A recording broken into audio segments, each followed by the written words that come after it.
Ассаламу алейкум, урматтуу мекендештер. Кыргыз элинде, кыргыз жеринде бузукулук кылбагыла десек, биз бузукулук кылбай элебиз. Биз оңдоп жатабыз, түзөп жатабыз. Биз аялдардын укугун коргоп жатабыз. Аялдарга болуп жаткан зомбулукка каршы чыгып жатабыз дегенге окшогон ураандарды беттерине жамынып алып,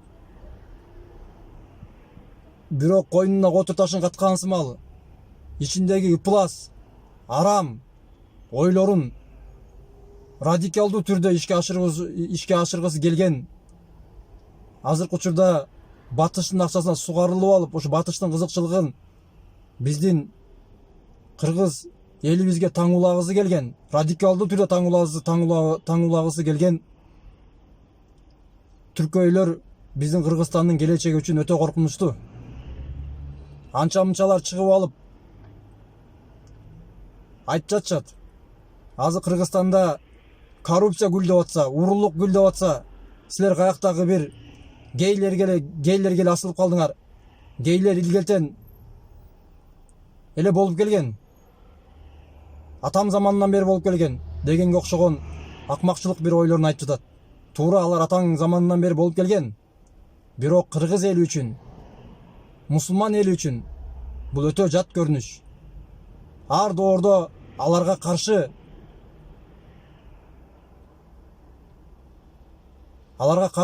өмүр сүрүп келгенбиз. Туура, коррупция, уурулук бул коркунучтуу нерсе. Бирок гейлик андан да өткөн коркунучтуу нерсе. Себеби коррупция менен уурулук бизди жакырчылыкка алып барып такашы мүмкүн.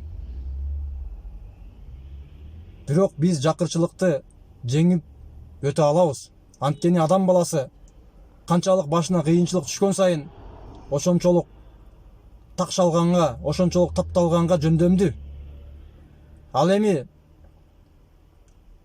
бул гейлер боло турган болсо, бул кыргыз элин, кыргыз жерин туңгуюкка апарып такай турган, тукум курут кыла турган коркунучтуу бир көйгөй. Андыктан мунун алдын алышыбыз өтө зарыл. Буга кайдыгер карабашыбыз керек. Колдон келишинче каршы болушубуз керек. Аялдардын укугу деп кыйкырышат. Чындап эле аялдардын укугун коргойм дей турган болсоң, анда ата бабабыздын каада салтын бекем кармап, мусулманчылыкты бекем кармап жашап өт. Себеби кыргыз эли эч качан аял кишини, аял затын кордогон эмес. Кыргыздар кызыгын көрбөй дүйнөнүн кыз сыйлабас макулук, кыздын 40 жаш улуу дегенге окшогон ураандар менен, накыл сөздөр менен айымдарды, аял затын сыйлап жашап келгенбиз. Эч качан биздин энелерибиз кордук көргөн эмес. Мусулманчылыкта, биздин ислам динибизде аял затынын кадыр баркын өтө жогору койгон. Бейишти эненин таманын алдында деп койгон. Жубайларыбызды болсо, сенин диниңдин жармысын толтуручу, сенин аманатың, сенин мойнуңа жүктөлгөн аманат деп койгон. Ошондуктан биз исламда, мусулманчылыкта аялдарыбызга ханыша сыяктуу мамиле кылабыз. Кул сыяктуу эмес, көчөгө чыгарып иштетип коюп, көчөгө чыгарып жылаңачтап чечинтип коюп шылдыңдабайбыз биз эч качан. Силер аял затынын укугун коргойбуз деп коюп, силер аял затын тескеринче кордоп жатасыңар. Аял затын тескеринче силер шылдыңдап жатасыңар. Кудайга шүгүр, укуктук мамлекетте жашайбыз. Туура, көпчүлүк болгондон кийин көпчүлүктүн арасында анча мынча нерселер болуп турат. Андай нерселер болбой койбойт. Ошол эле силер ураан кылып туткан ошол батыш, АКШ мамлекеттеринде Эң көп кор болгон аялдар ошол жерде, эң көп карыялар үйү ошол жерде. Жалаң ушул эркиндик, тең укуктуулук деп жүрүшүп, биз өзүбүз үчүн жашашыбыз керек деп жүрүшүп, 40 жаштан өткөндөн кийин эч кимге кереги жок болуп, көчөдө калып калгандардын баардыгы ошол жерде. Наркомандардын баардыгы ошол жерде. Бул жашоонун өзүнүн мыйзамы бар.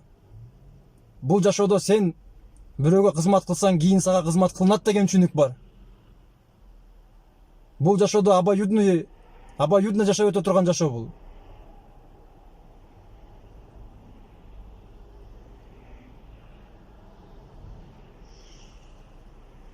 Өзүмчүлдүк, силер чакырып жаткан өзүмчүлдүк менен алыска бара албайсың бул жашоодо. Өзүмчүл эч качан жыргаган эмес. Андыктан акылыбызга келели.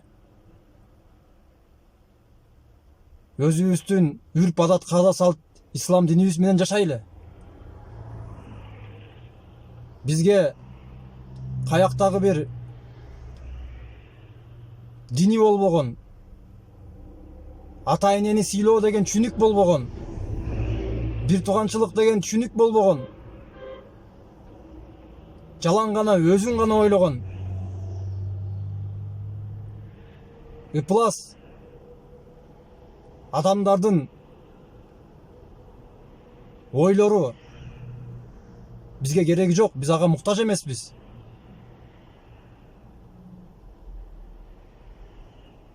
Алар ошол өзүлөрүнө буйрсун. Биз канчалык кыйынчылык болбосун, канчалык жыргалчылык болбосун, бири-бирибизди таштабай турган, бири-бирибиз үчүн күйүп өтө турган адамдардын тукумубуз, ошолордун балдарыбыз. Биздин арабызда эч качан аял заты кор болгон эмес, эч качан аял заты ташталган эмес, эч качан карыялар үйүндө карыялар калган эмес. Азыркы учурда ошол жалаң батышчыл адамдардын ойлорунун, ошоктон тарбия алган адамдардын тарбиясынын себебинен карыялар үйү дагы бизде өкүнүчтүү көбөйүп жатат. Андыктан эртерээк эсибизге келели. Андай нерселерден алыс бололу. Андай силер радикалдуу ойлоруңарды азыртадан эле ушунчалык таңуулап жатсаңар, Кудай сактасын, эртеңки күнү силерге бир кичинекей бийлик берилип кала турган болсо, силер мамлекетибизди бир заматта эле жок кылып ийесиңер го. Анын бетин Аллах Таала алыс кылсын. Аллах Таала анын бетин ары кылсын.